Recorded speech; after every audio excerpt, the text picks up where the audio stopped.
needed to do something. We needed to go, so we did. But we prayed and fasted for about 7 days beforehand to make sure that we were hearing from the Lord, and He confirmed it, so we decided we'd go. So we headed on over there after making contact with some folks that can help us over there. And we weren't quite sure what we would be getting ourselves into, except that there was options for working in villages over there, and it was going to be as remote as possible. So we got stationed first in one village called Panay, and that's where we spent the first a little over a week there. And I'll let you share some details on that. Yeah, Panay is a beautiful village. It's pretty big, but not that big. We were stationed inside of a building right next to a school. So the kids, that wasn't a primary school, it was just after-school programs for, music and art and teaching them about Christ and all of that. And so they would come after school and then play on the play set, have lunch. We got to serve lunch to them. We got to teach them about Christ. We got to color with them, sing with them. And it was incredible. We got to go door to door and preach about Christ a little bit. We met a couple families, one in particular who her husband had just left them to come to the States. And they don't know where he is at the current moment.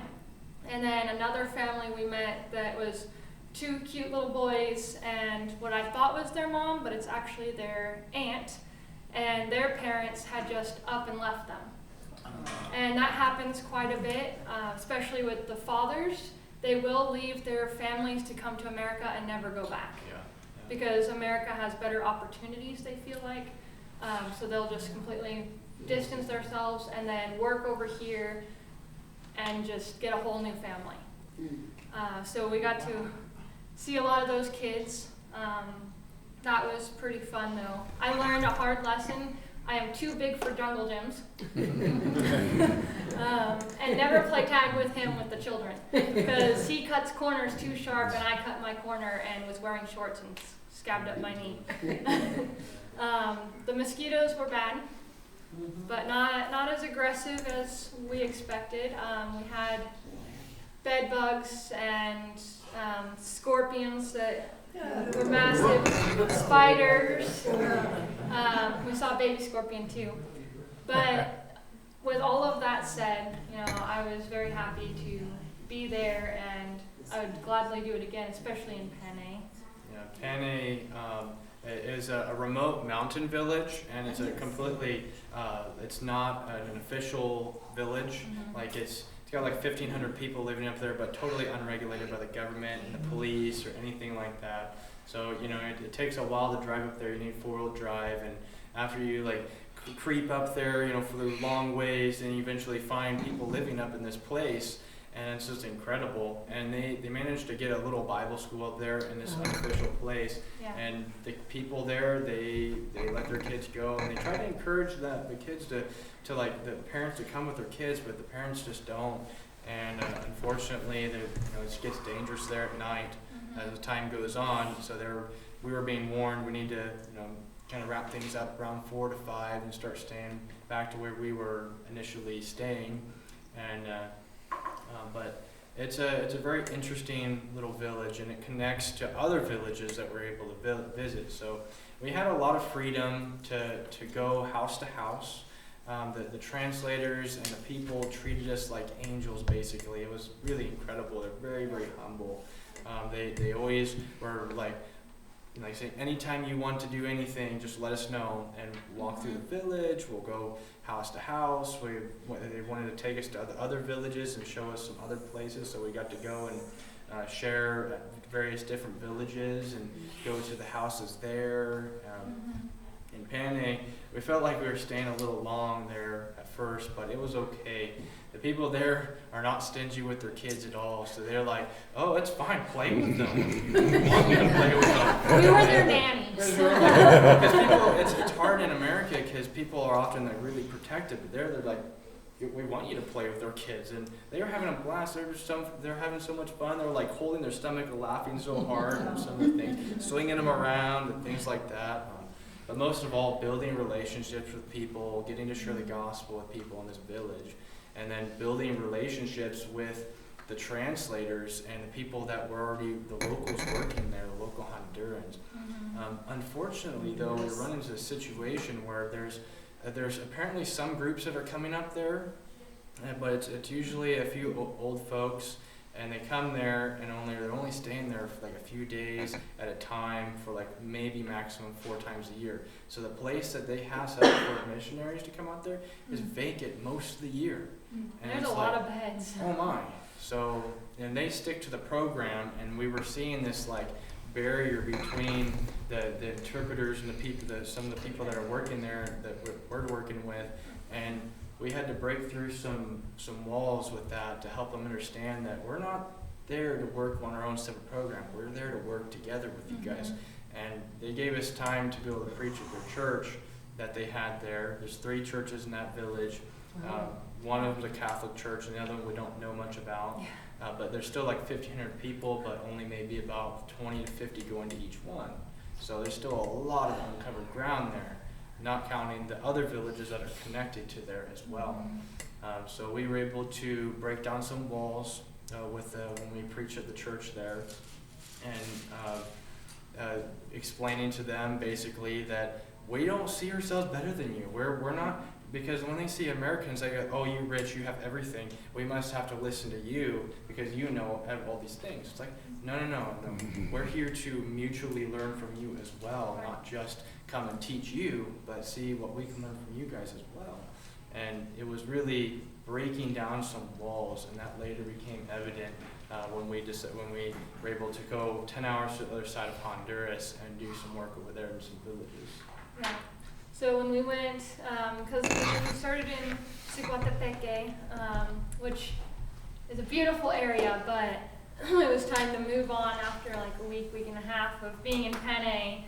And the main contact we had there, he got in contact with all these other villages in Olanchito area. And we were able to go into there, and it's very tropical out that way, very beautiful. But we got to preach there as well, and on the way there, it was very testing for us because we're so used to the American Christian music. They were playing Spanish music, Christian music, and so it was like really hard for us to like cope with that on a 10-hour drive. But it was incredible. We had one translator, she's a 14-year-old. I don't know why I didn't hide. She's 14 years old, and her main goal is to be a missionary. So we were able to help guide her and tell her what we know, where we've been. She wants to go to Morocco, which I love her enthusiasm. But she was my main translator. She wanted to be my translator. And one of the times we were out in the village, there's this cute little 10-year-old, so adorable, and she really latched on to me. Like, she adopted me as her mother.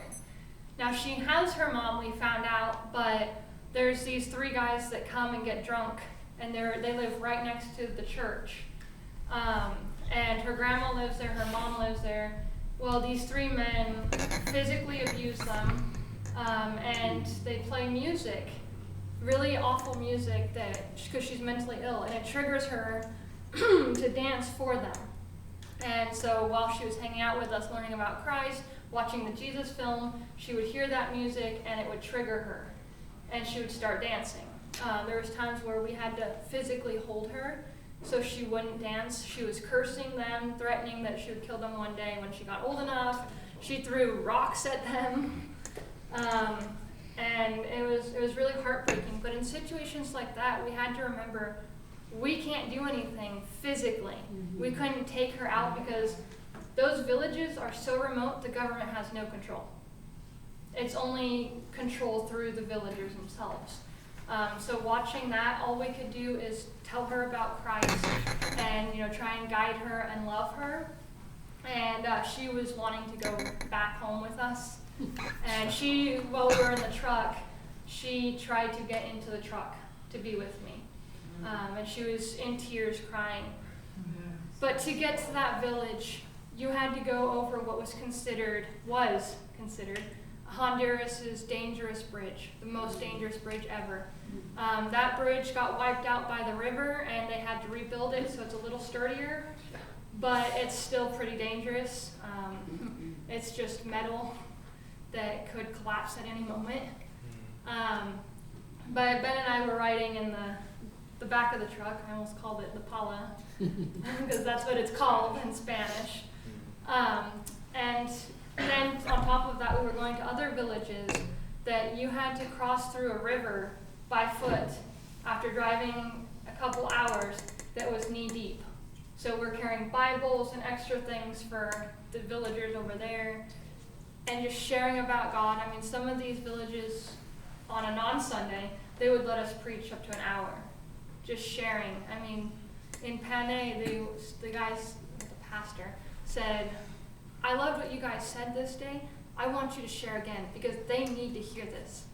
And every time I would tell them, I said, yes, Americans have everything, but that's the problem because it's our greatest downfall.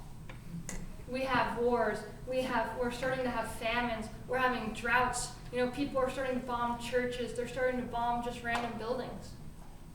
You guys here, you don't have that problem because you're still in community living. And so trying to tell them that we're not better than them was very important. And with our translator, I got a great one-on-one with our older translator. And he was telling me a little bit about his family. His mom left him when he was 4 years old, him and his sister. And so he's able to connect with those families that those kids don't have a parent or those kids don't have their dad. And he's able to love them. He's teaching them music, you know. And one thing that we did before we left was we bought a couple Bibles for two beautiful little girls that we absolutely adore. And our translator was able to give it to them 2 days after we left. We wrote them a personal note in English, and our translator wrote it in Spanish inside their Bibles and read it to them. And just things like that, you know, seeing our impact even after we leave is just detrimental because it's God saying, hey, I'm still here. I'm still working in these kids' lives because out there it's so hard to get Bibles. So hard.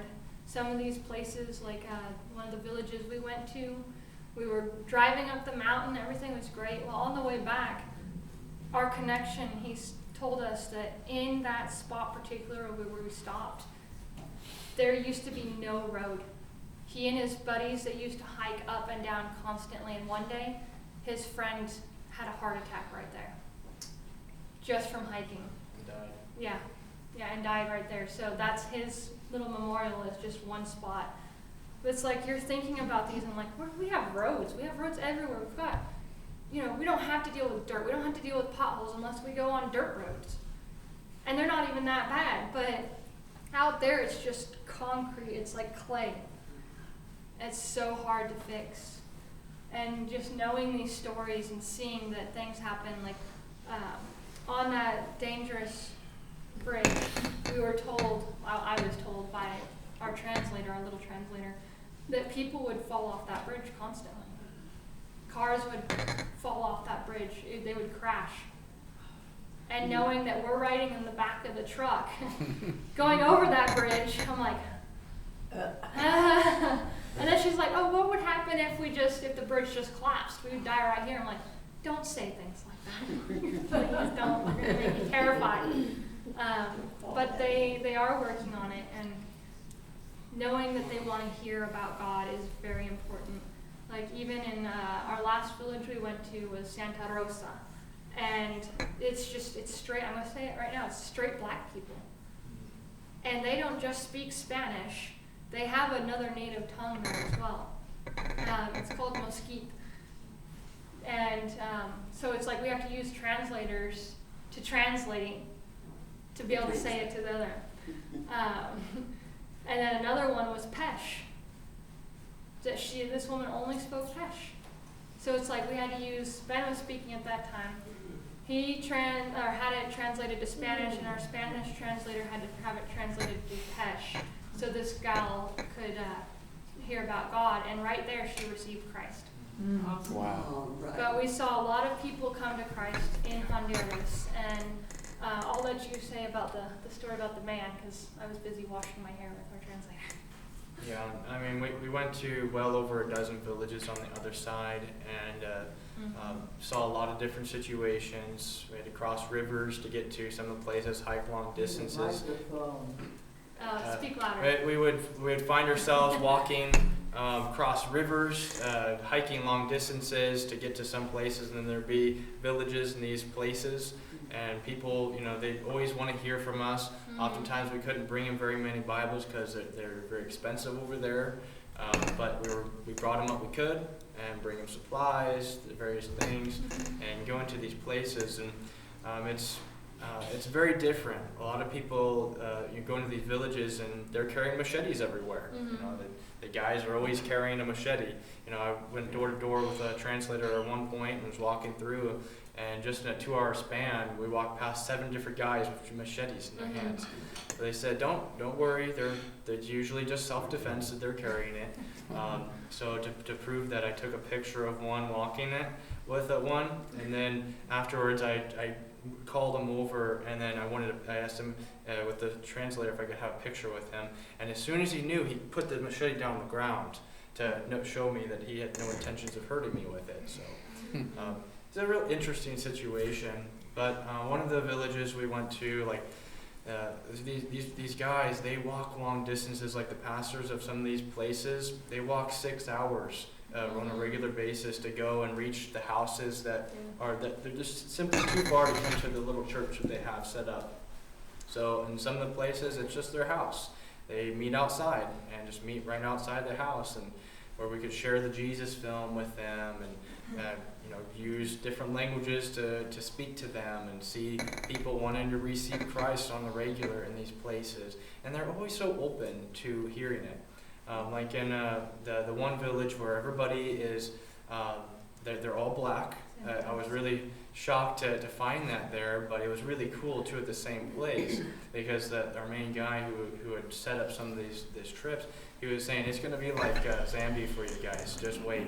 I'm thinking, is it going to be like huts everywhere or something? We show up there and everybody's black, so it was really cool and interesting at the same time to be walking in there.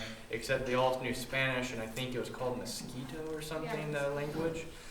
We get there and we go house to house, but people are very different there than the normal people. Normally how normal Honduran is. That they're a lot more particular about how you approach them. So you have to get forwarded permission to go to each one of the people's dwellings. And so we went to as many as we could. We broke up into 2 little groups and went either way, sharing testimonies, sharing the gospel into each one, and then inviting them to the Jesus film afterwards late at night. And that's what we did. We brought them all together, and we did this in a few villages. We show them the Jesus film, and every time there always a bunch of people want to receive Christ afterwards. It's amazing. And then there's one guy at this village. People started getting really rowdy. It just felt like something out of a movie. There are ATVs driving around in this place. The roads are sand. There's no cars. You had to take a 20-minute boat ride to get to this village. And people started